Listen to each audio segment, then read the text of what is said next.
बिस्मिल्लाहिर्रहमानिर्रहीम। Brookfield college से system analysis and design की फ़ाइनल डिस्कशन के साथ अहमद खुरम आपसे मुखातिब हूँ। सिस्टम एनालिसिस एंड डिज़ाइन का सिलेबस जो है वो मोमिन करीम साहब डिस्कस कर चुके थे आपसे, क्योंकि वो पढ़ा रहे थे और मुझे ये टास्क दिया गया था कि मैं आपसे 4 से 5 लेक्चर्स में कुछ अगर मज़ीद कोई अहम बात जो है वो रहती है या डिस्कशन में नहीं आई है या उस तरह से डिस्कस नहीं हुई जिस तरह से करनी है तो वो मैं कर लूँ। तो मैंने ऐसे ही किया। मैंने गुज़िश्ता 4 लेक्चर्स में आपको 2 सॉफ्टवेयर इंजीनियरिंग सिस्टम्स जो हैं वो यकीनन मोमिन साहब ने भी पढ़ाए होंगे, तो मैंने उनको रिवाइज़ करवा दिया। आज जो बात मैं अहम आपसे करना चाहता हूँ, अगेन मैं आपको थोड़ा सा एक तो पेपर पैटर्न याद दिलाना चाहता हूँ सिस्टम एनालिसिस एंड डिज़ाइन का। आपको पता है कि 50 नंबर्स पर मुश्तमिल हमारा ये पेपर होता है सिस्टम एनालिसिस एंड डिज़ाइन का, और कुल मिला के हमारे पास 8 सवालात जो हैं वो आते हैं। 10 नंबर का एक सवाल होता है जिसमें से आपने 5 सवालों को अटेम्प्ट करना होता है। तो यूँ कुल मिला के आपका ये कितने नंबर्स का पेपर हुआ जी? 50 नंबर्स का पेपर हुआ। अब इसमें जो अहम तरीन इश्यूज़ अंडर डिस्कशन आते हैं, यानी अहम तरीन सवालात जो होते हैं, आपने नोट्स डिस्कस किए होंगे डेफिनेटली। मोमिन करीम साहब ने आपके साथ नोट्स डिस्कस किए होंगे। अब नोट्स एक तरफ उनके अंदर जो वेटेज है वो एक तरफ, उनके अंदर मौजूद सवालात एक तरफ। उसमें आपको पता है कि आपने सिस्टम एनालिसिस एंड डिज़ाइन के अंदर SDLC पे बहुत डिटेल डिस्कशन उन नोट्स में की है। यानी अगर हम कहें कि नोट्स जो हैं वो सारे के सारे SDLC को कवर करते हैं आपके सिस्टम एनालिसिस एंड डिज़ाइन के। तो उसमें ईच फेज़ ऑफ SDLC जो है उसकी एक ख़ास अहमियत है, ठीक है। वो एक इम्पॉर्टेंट क्वेश्चन के तौर पे आपसे पूछा जा सकता है। उसमें चाहे प्रीलिमिनरी इन्वेस्टिगेशन है उसको डिटेल में आप देखें, उसमें फिर एनालिसिस है। एज एन एनालिस्ट क्वेश्चन इस तरह से पूछा जाता है कि आप एज एन एनालिस्ट किस तरह से एक सिस्टम पे काम करते हैं, यानी एनालिसिस किस तरह से होता है। फिर सिस्टम डिज़ाइन है, फिर डेवलपमेंट है, फिर उसमें टेस्टिंग के हवाले से मैं आपको बताना चाहूँ कि टेस्टिंग जो है ये एक इंतहाई अहम क्वेश्चन है आपके एग्जामिनेशन पॉइंट ऑफ व्यू से। प्रीलिमिनरी इन्वेस्टिगेशन, एनालिसिस और टेस्टिंग, ठीक है। तो टेस्टिंग को अब बहुत अच्छी तरह से आपने देखना है। फिर डिप्लॉयमेंट यानी इम्प्लीमेंटेशन ऑफ द सिस्टम, इस पर भी क्वेश्चन पूछा जा सकता है। और फिर आखिर में मेंटेनेंस, और मेंटेनेंस के बाद फिर जो एक इम्पॉर्टेंट वहाँ पे फैक्टर डिस्कस हुआ है नोट्स के अंदर, वो है कॉस्ट इफ़ेक्टिवनेस का, कि आप कॉस्ट बेनिफिट एनालिसिस किस तरह से करेंगे। कॉस्ट इफ़ेक्टिवनेस का एनालिसिस बिल्कुल आखिर में नोट्स के ये टॉपिक जो है वो आपको दिया गया है कि आप किस तरह एनालाइज करते हैं कॉस्ट इफ़ेक्टिवनेस को, उसके मेथड जो हैं उनको आपने ज़रूर देखना। अच्छा, उसके बाद फिर ऐसे कुछ क्वेश्चंस हैं जो बारहा आपके एग्ज़ाम में रिपीट होते हैं लेकिन आपके उन नोट्स में नहीं है। वो मैंने अलग से मोमिन करीम साहब को वो नोट्स दिए थे कि वो आपके साथ जो है वो डिस्कस करें, और डेफिनेटली उन्होंने मुझे ये बताया कि उन्होंने डिस्कस किए हैं आपके साथ। तो उसमें जो चंद एक अहम चीज़ें हैं वो मैं आपको दोबारा बताना चाहता हूँ। एक तो वेरिफिकेशन वर्सेस वैलिडेशन का क्वेश्चन है, वो यकीनन आपसे उन्होंने डिस्कस किया होगा। V वर्सेस V उसको हम कहते हैं, यानी वैलिडेशन वर्सेस वेरिफिकेशन। फिर उसमें फंक्शनल नॉन फंक्शनल रिक्वायरमेंट्स का टॉपिक है।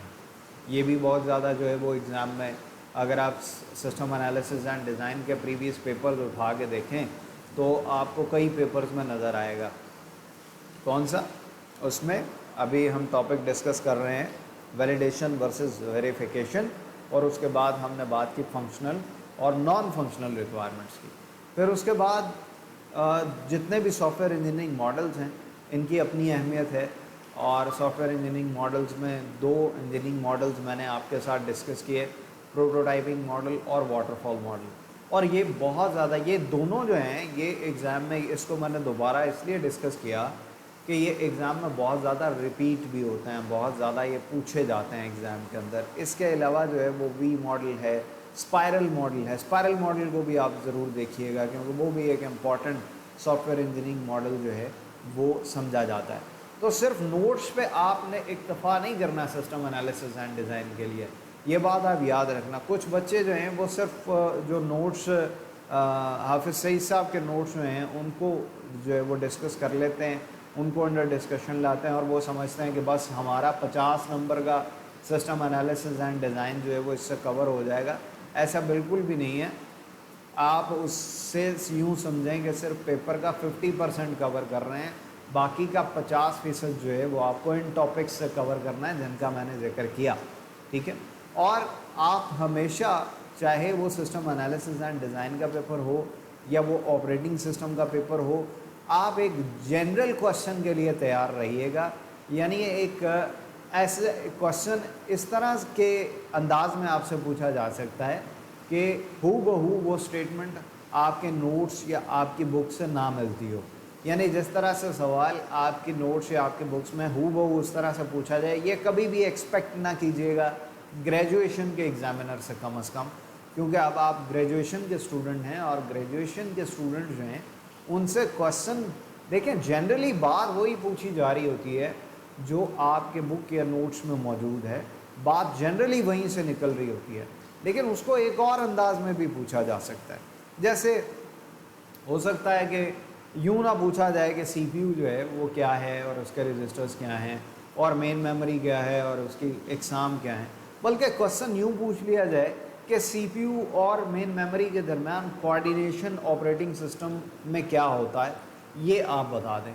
تو آپ نے جنرل جو کوآرڈینیشن, جس طرح ظاہر ہے ہم نے دونوں ٹاپکس میں وہ ڈسکس کیا ہے کہ سی پی یو کس طرح کام کرتا ہے, مین میموری کس کام آ رہی ہوتی ہے اور کیسے یہ کوآرڈینیشن کر رہے ہوتے ہیں, تو آپ سے سوال یوں بھی پوچھا جا سکتا ہے.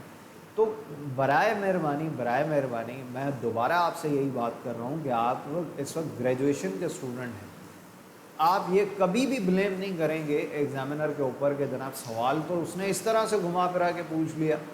آپ مینٹلی اپنے آپ کو پریپیئرڈ رکھیے گا, اپنا مینٹل لیول اس حد تک بڑھائیں, اپنے آپ کو اتنا امپروو کریں کہ آپ باقی گریجویشن کے اسٹوڈنٹ جو ہے اس طرح سے پیپر کو اٹیمپٹ کریں, نہ کہ وہاں پہ آپ ایک لکیر کے فقیر کا مائنڈ سیٹ لے کے بیٹھے ہوئے ہوں کہ جناب اس طرح میرے سے کوشچن پوچھا جائے گا تو میں اس پہ لکھوں گا, اب اس طرح سے پوچھ لیا تو میں اس پہ کیا لکھوں. آپ اپنے دماغ میں آپ کے جو بھی نمبر آف لائنز آ رہا ہے اس کو لکھیں. ٹھیک ہے. اس کو آپ بالکل ایسے ہی سمجھیں کہ ایز این ایکسپرٹ آپ اس کو لکھ رہے ہیں, اور ظاہر ہے اس کو ویٹیج ملے گا. آپ پریشان نہ ہوں کہ اس کو نمبر جو ہے وہ نہیں ملیں گے, تو اس بات کو بھی اپنے ذہن میں رکھیے گا. تو اگر فردر آپ کو کوئی issues system analysis and design کے حوالے سے آئیں, اگر کوئی ٹاپک جو ہے وہ ان ٹاپکس میں سے جو میں نے دوبارہ آپ کو بتایا کہ نوٹس کے میں کون کون سے ٹاپک اور پھر اس کے بعد کون کون سے ٹاپک جو ہے وہ انڈر ڈسکشن جو ہے وہ آنے چاہیے. ٹھیک ہے. اور نوٹس میں اور بھی بہت سارے ایسے ٹاپکس ہیں, جو ہے وہ انالسٹ کی کیا کوالٹیز ہونی چاہیے, انالسٹ جو ہے وہ کیسا ہوتا ہے, انٹرویوز کیسے ہونے چاہیے, انٹرویوز کی کیا ٹیکنیکس ہوتی ہیں, کوشچنیئر کیسا ہونا چاہیے, اس طرح کے اور بھی بہت. یعنی نوٹس کو آپ نے اگین میں کہہ رہا ہوں سارا کور کرنے کے ساتھ ساتھ پھر جو ٹاپکس میں نے بتائے ان پہ بھی آپ نے دھیان دینا. اور اگر ان میں سے کوئی ٹاپک آپ انڈر ڈسکشن نہیں لائے ہیں تو آپ مجھ سے رابطہ کریں, مجھے بتائیں, کوئی بات نہیں, ہم اس پہ پھر دوبارہ ڈسکشن کر لیں گے, اس پہ دوبارہ لیکچر ہو سکتا ہے. آپ میرا جو نمبر ہے کانٹیکٹ نمبر, میرا واٹس ایپ نمبر, اس کو نوٹ کر لیں. آپ کسی بھی سوال کی صورت میں, کسی اندیشے کی صورت میں, کسی کچھ خدشہ ہے آپ کو تو مجھ سے آپ پوچھ سکتے ہیں. تو 030125933783 یہ نمبر واٹس ایپ پہ بھی آن ہے. آپ اس پہ ٹیکسٹ بھی کر سکتے ہیں, کال بھی کر سکتے ہیں اگر آپ کو کسی قسم کی میری ہیلپ کی ضرورت ہے. اپنی تیاری مکمل رکھیں, امتحانات جو ہیں وہ ہوں گے, بالکل ہوں گے, اس میں کوئی دو رائے نہیں ہے. اس میں آپ نے کسی کی باتوں پہ کان نہیں دھرنے, تیاری اپنی مکمل رکھیں. اور سسٹم انالیسس اینڈ ڈیزائن یا ایون آپریٹنگ سسٹم کے حوالے سے اگر کچھ خدشات ہیں آپ کے تو وہ مجھ سے ضرور شیئر کریں تاکہ ہم اس پہ دوبارہ بحث کر سکیں. اللہ آپ کا حامی و ناصر ہو. اپنا خیال رکھیے گا. اللہ حافظ.